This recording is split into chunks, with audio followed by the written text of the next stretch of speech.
is Ashley. That's Sarah. It is week 18. Moving right along.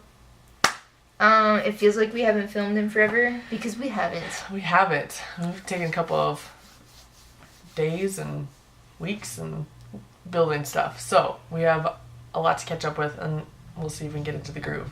So our 18th movie was The Lost Weekend. Which was depressing. It was an intense film. It's basically about this guy, Don, and he's an alcoholic.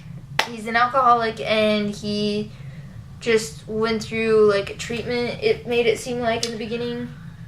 Like, he went through, like, 2 weeks where he didn't drink, because his brother's all like, yeah, we're going to go out to the country, we're going to go out to the farm, and, yeah, you haven't drank in, like, 2 weeks, so got to keep you away from that stuff.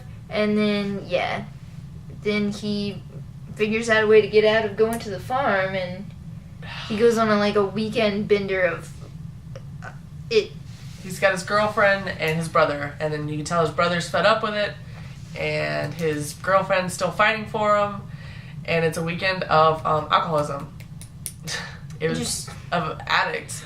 I mean, I was watching this movie, and the first thing I thought about was Leaving Las Vegas with Nicolas Cage. I actually have not seen that film. And it was longer than a weekend, but it was the same thing. It was the same depressingness. Yeah, that is why I have not seen the movie. I think it's hard to understand. So I think the plot's pretty similar. That's it.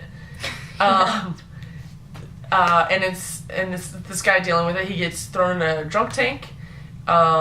Basically the entire movie, I was kind of like, the first 20 minutes is actually kind of upsetting for me. I have trouble understanding addiction. I'm lucky enough not to have fallen into a way of that, but it's really troubling for me. And so just some of the stuff he does is stuff that I've seen people do, or I've seen other friends and family deal with. Not like with me directly or whatnot, but just the lies, and just like the bold-faced lies, and the sneakiness and theft, and it's an extremely upsetting movie. And I know the studio's got a lot of pressure from the alcohol industry to not put this movie out. The director said, oh, well, the alcohol industry offered the production company, the studio, $5 million not to do the movie. And the director was like, if they would have offered me $5 million, I would have taken it and not done the movie. Not done the movie. But obviously, the alcohol companies were not hip to that knowledge. So it's kind of shocking that it won. It makes sense it's set in the... Is it in the 30s? I think it's in the 40s. I think it's current time. Current time. It came out in 1945, and it won the Oscar in 1946. So this is after Prohibition. I don't know. There's probably a lot of problems with alcohol. It's kind of funny because the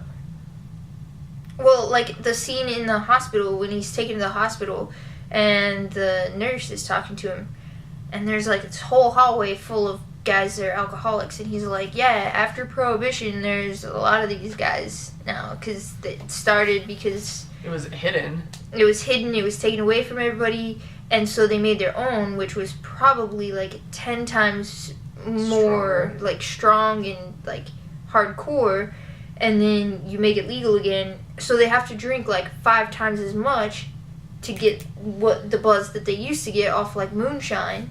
So it's a domino effect. I don't well, there's a lot of people. I have a friend that argues very much so that people will talk about the drugs that are actually legal now, but he says alcohol is no worse, or it's worse than other types of drugs even. So just the type of addiction that can happen to it. So yeah, I think with anything that's kind of foreign and manipulated, and anything like that you put in your body, obviously it's not good for you. Obviously, marijuana that's from the earth, you would think it would be better for you than something that's chemically altered. It's chemically poisoned.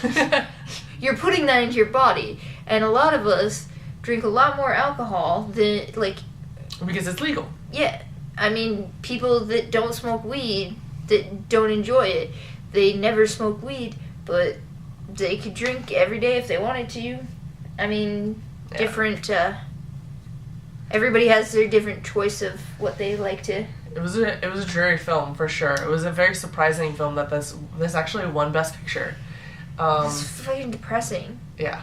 He's technically a writer, so we'll touch on that. Like he goes into like a flashback of he wants to write about his story about being an alcoholic, and how there's the woman that is in love with him and doesn't want to give up on him, and like how that even happened and worked and how they met and all of that. And I mean, that was like the best part of the movie for me, was like seeing the relationship, the flashback, the relationship part, to see how they became together. How it even happened. Yeah, but other than that, I was just like, how many times am I going to see this dude lie and get drunk and like do like awful things just to get another drink? It's nuts. It's crazy. I mean, I like my alcohol, but no, I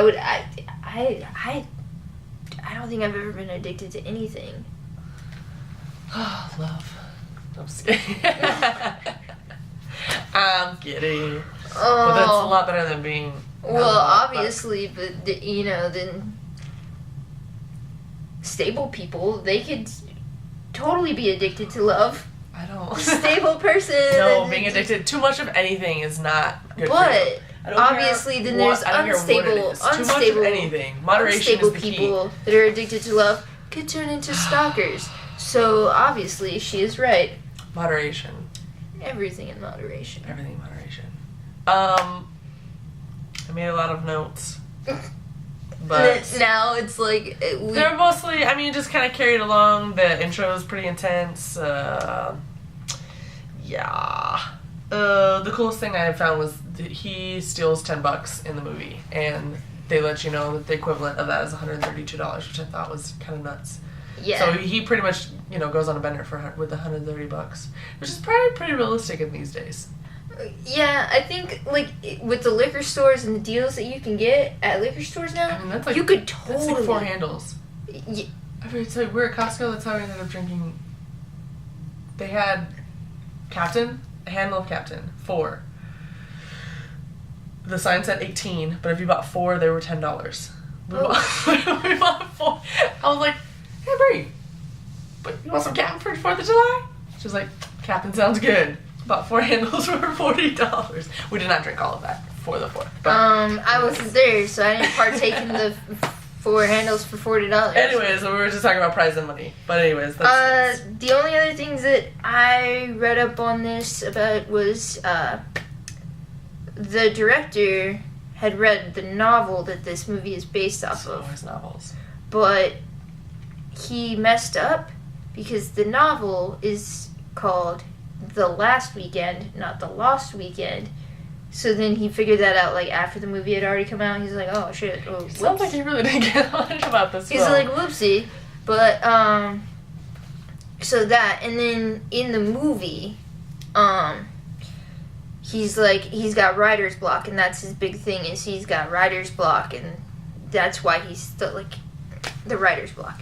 But in the book, and they had to figure this out because they didn't think it would sell in a movie.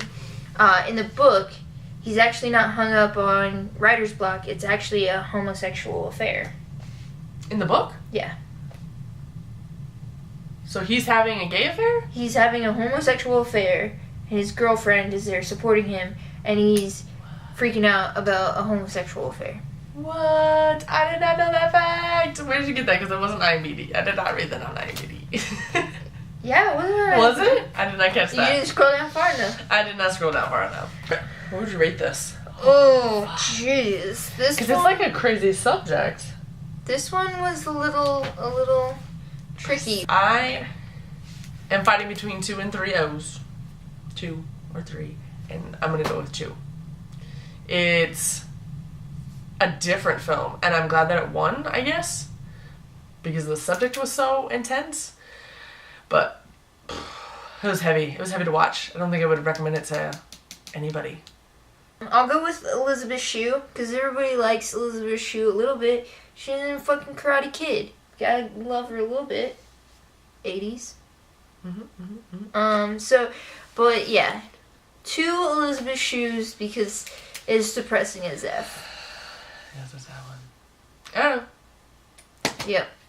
And that's about all I have to say about this movie. Depressing. If you're in that mood and you want to feel better about yourself, watch the movie. Because it will make you feel better about yourself. Oof. You'll be like, well, I'm not doing things that bad. I don't know. Alright. I don't know how to recap because it's been so long since we filmed. Well, I think we're done here. This is Ashley. That is Sarah. And we're out. See you later. Bye.